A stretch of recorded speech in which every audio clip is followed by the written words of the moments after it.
In this video, I want to discuss the structures and the features and the blood vessels of one of our smaller heart models. Now, this is a pretty good heart model for some structures. Some of the others are a little misleading, so I'll talk about the misleading things as we go through.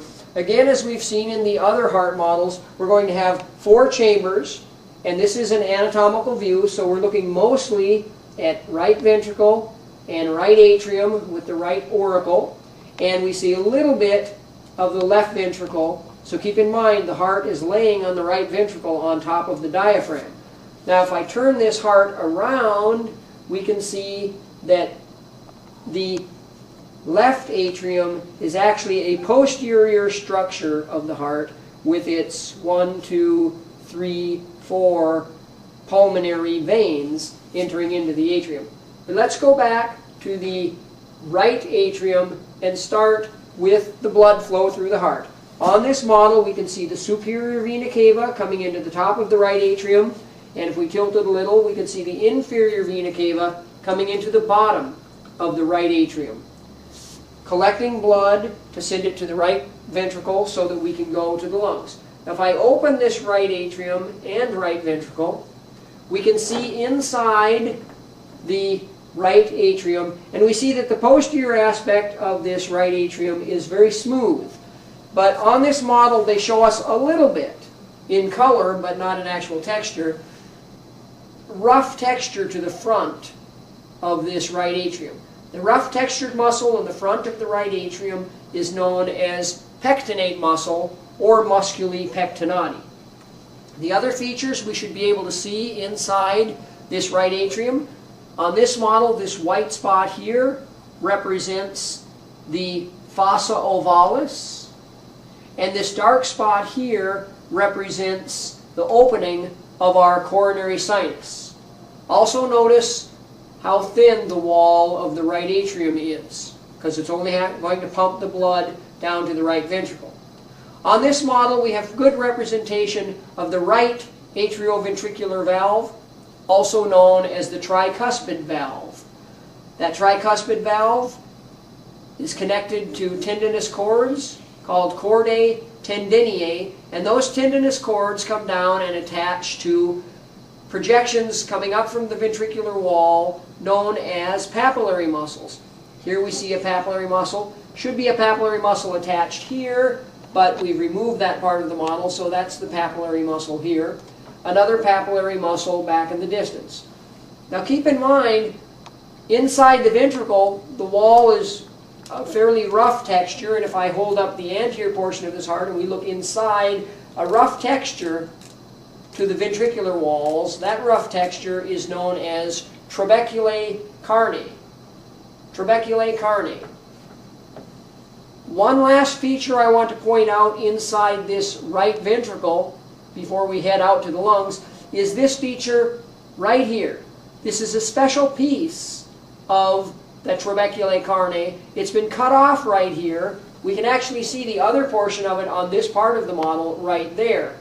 It is spanning from the interventricular septum, and it will go across to the wall of the right ventricle. It is known as the septomarginal trabeculae, named because it goes from the septum to the margin of the heart, and it's part of the trabeculae carneae. So the septomarginal trabeculae, also known as the moderator band, very important in conduction impulses for contraction of this right ventricle.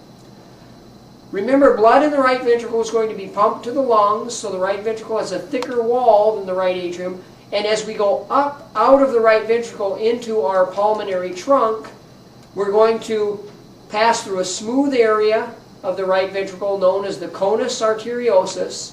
That will lead us to a valve in the pulmonary trunk known as the pulmonary semilunar valve.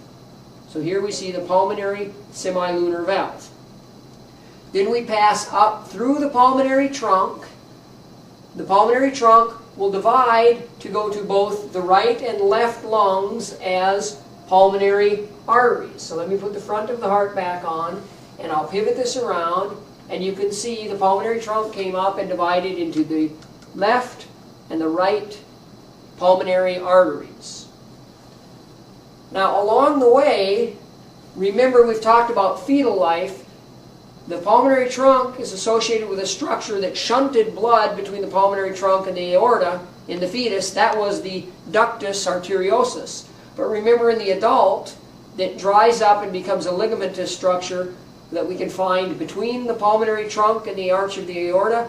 On this model, it is right here. This is the ligamentum arteriosum. The ligamentum arteriosum.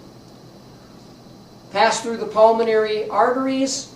We go to the lungs. We pick up oxygenated blood, or we oxygenate the blood. We blow off the CO2, and then we return to the left atrium of the heart through 1, 2, 3, 4 pulmonary veins. Remember, veins because they're returning to the heart, but in this case they're red because they are carrying oxygenated blood. To the left atrium. If we bring this back around to the front, we can now see the auricle, which projects off of the left atrium. Now I'm going to open this heart back up again, and we can look inside that left atrium. The left atrium inside is fairly uneventful. You can see the back side of the fossa ovalis, but we don't name it in the left atrium. And you can see the opening of these pulmonary veins. Between the left atrium and the left ventricle, we have another valve known as the left atrioventricular valve, also known as the mitral valve, also known as the bicuspid valve. That valve is very similar to what we saw on the right side of the heart. It's going to have chordae tendineae. Those chordae tendineae are going to pass down and attach to these smooth muscle projections. Now, I don't want to imply that they are made of smooth muscle. They are smooth looking. They're still made of cardiac muscle, known as papillary muscles. We still see trabeculae carneae.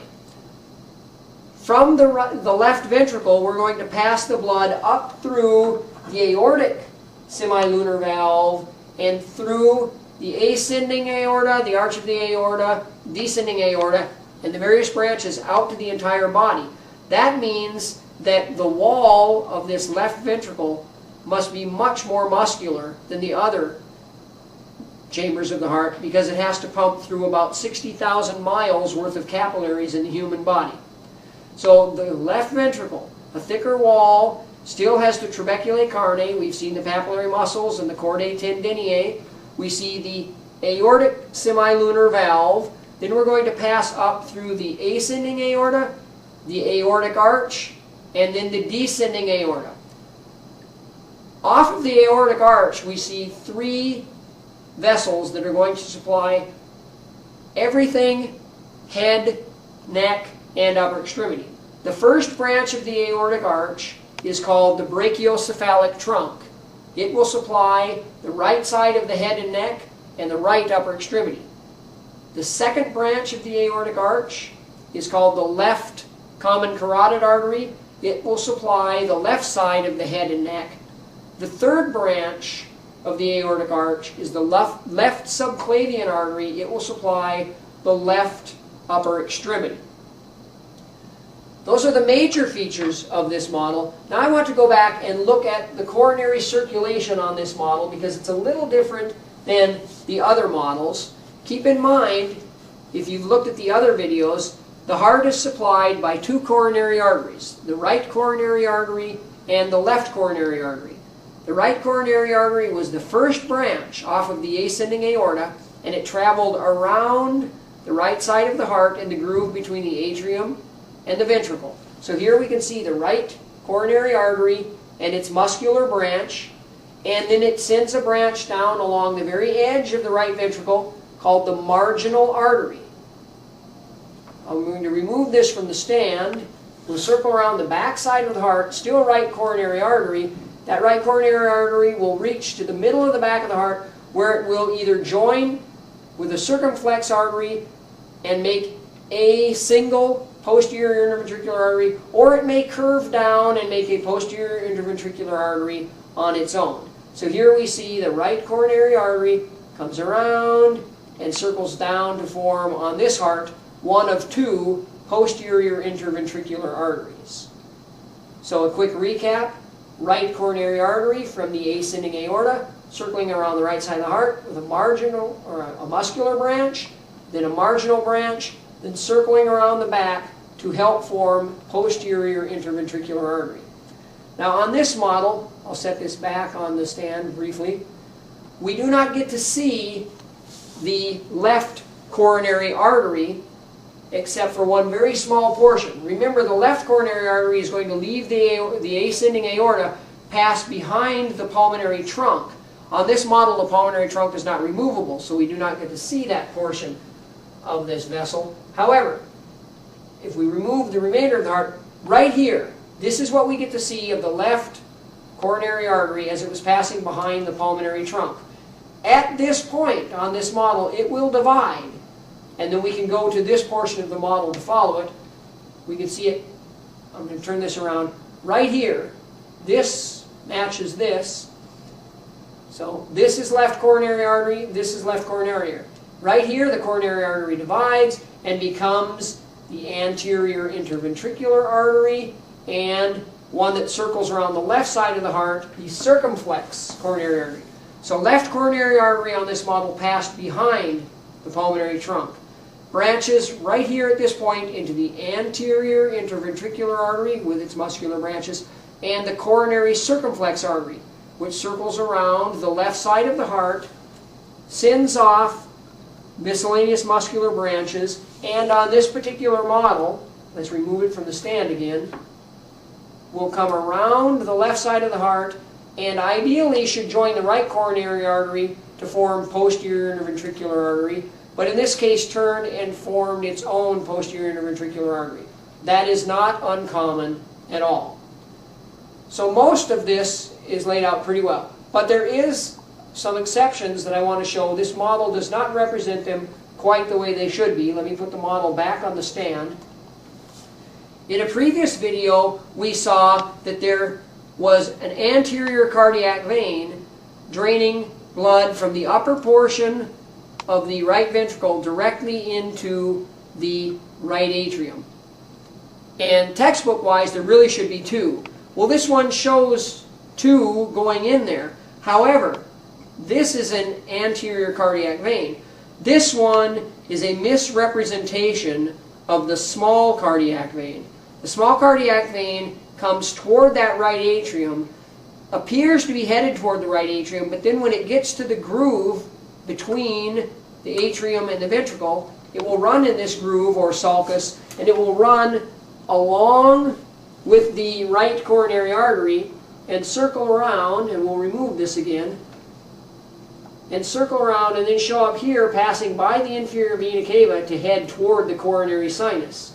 That is the small cardiac vein. So here we had an anterior cardiac vein. Here we have small cardiac vein, but very much misrepresented on this heart. It should come here and then turn and go around. This almost implies that it's going into the right atrium. That is not true. Now the other vessels we need to see on this heart, we've seen before in the other video. Great cardiac vein coming up along the anterior interventricular septum, draining portions of the right and left ventricle. Then it will circle around the left side of the heart. As it circles the left side of the heart, it will pick up the marginal vein, and it will continue in the groove or sulcus between the left atrium and the left ventricle. Let's remove this from the stand again. So, great cardiac vein picks up the marginal vein. As it's headed toward the coronary sinus, it will pick up one or two middle cardiac veins, as well as the small cardiac vein that came around from the right ventricle. All of those enter the coronary sinus, and then that carries the blood into that right atrium so that all of the venous blood is returned to the right atrium either via the coronary sinus or the anterior cardiac veins. I believe that is all of the structures that you would be held responsible for on this particular model.